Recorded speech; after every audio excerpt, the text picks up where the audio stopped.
At 3:17 a.m, the traffic cameras on O'Connell Street captured something impossible.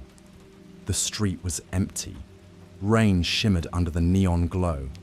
And then, a man appeared, not walking, not running, appearing, barefoot, blood-marked, holding a spear no museum in Ireland could explain. The footage glitched after 11 seconds. By sunrise, it was viral. Most called it CGI, but the raw data showed no splice, no compression anomaly, no edit, just rain, and a warrior staring at the spire, as if judging it. The footage glitched after 11 seconds. By sunrise, it was everywhere. Reddit threads, WhatsApp chains, morning news panels debating whether it was CGI. Most laughed, but the raw data told a different story. No splice, no compression anomaly, no edit, just rain, and a warrior standing where no one had seen him arrive. By noon, 3 public camera feeds were quietly shut down.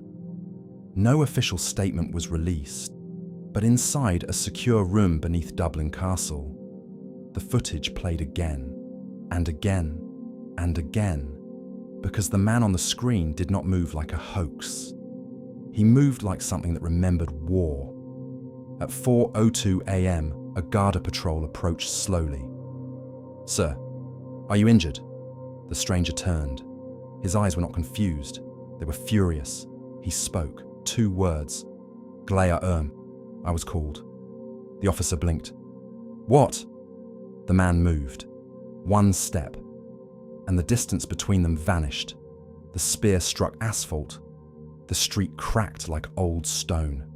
The officer stumbled backward, and for the first time in years, O'Connell Street fell silent. By morning, a lecturer in Celtic Studies at Trinity College had seen the footage 14 times.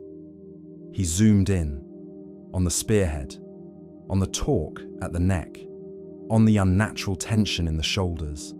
His voice barely formed the name. Cú Chulainn, the Hound of Ulster, the warrior who tied himself to a standing stone so he would die upright, dead for 2,000 years and walking again. He whispered to no one, "This is not folklore." At the General Post Office, he stood before his own bronze likeness, frozen mid-death, spear bound to stone, so he would not fall. Cú Chulainn reached out, touched the metal face. For the first time, his anger shifted. Recognition, confusion, grief. His hand trembled slightly, not from weakness, from memory. He had tied himself to stone once, so his enemies would believe he still stood. He had died on his feet, and now Ireland had built statues instead of warriors.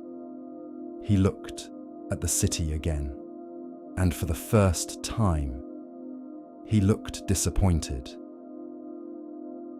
Rain slid down the spear without clinging. Dark ash wood, barbed head, narrow, cruel. A historian would later freeze the frame and whisper the name. The Guy Bolg, the spear that entered as one wound, and blossomed inside its victim into many. It was not thrown by hand. It was launched with the foot. It did not injure. It ended. As Cú Chulainn lifted it, the air around the metal seemed to vibrate, like it remembered being used and wanted to be again, as if it remembered being thrown. A shout tore down the street. A knife flashed. A man lunged. Phones rose before hands did. The blade struck Cú Chulainn and shattered. Not bent, not dulled, shattered. For a heartbeat, Dublin saw something impossible. One eye widened, the other narrowed. Veins rose like cables beneath his skin. His spine arched. The ancient texts called it the Riastrad, the warp spasm, his battle form, the transformation that once made armies retreat without fighting. Steam rose where rain touched him. The streetlights flickered, and then he forced it down. The city remained standing, but everyone watching knew he had held something back. By sunrise, the army sealed the bridge. Orders crackled through radios. "Take the shot." The rifle fired. The bullet stopped mid-air, hung there, quivering.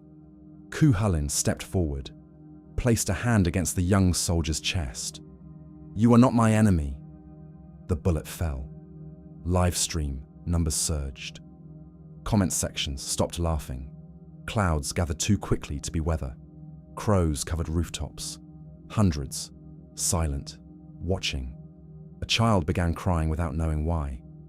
Cú Chulainn closed his eyes and whispered, "Tau, she, on, sure. She is here." Above Dublin, the clouds bent inward. A shadow crossed them. Wings, the Morrígan, the war goddess, the one who had once offered him victory and promised his death. This was not resurrection. It was summoning. He had not returned alone. Wind tore down O'Connell Street. Traffic lights died. Glass trembled in its frames. For a moment, Dublin did not feel modern. It felt ancient. Cú Chulainn raised the Guy Bog toward the sky. The shadow pulsed. A voice rolled across the city like distant thunder. The age of gods was never finished. Beneath Dublin, below rails and buried churches, stone shifted. Ancient seals cracked. Not broken, strained. Cú Chulainn did not look triumphant. He looked grim. He had not been called to conquer. He had been called to guard. Something older than gods had begun to stir, and he knew it. He turned toward the spire, a spear of a new age. Steel, glass, light. He drove the Gaybolg into the asphalt. The ground split, light surged upward. Every camera feed died at once. When power returned, the spear remained. No machinery could move it. No one could touch it without feeling heat beneath the skin. Cú Chulainn was gone, but Dublin was marked. At exactly 3:17 a.m. the next night, traffic cameras glitched again. For 11 seconds, a figure stood beside the spear, watching, waiting. Across the sea, in Athens, a marble statue cracked along its spine. In Cairo, an ancient jackal mask split at the jaw. In Norway, ice fractured beneath a burial mound older than Rome. Ireland was not the beginning. It was the signal.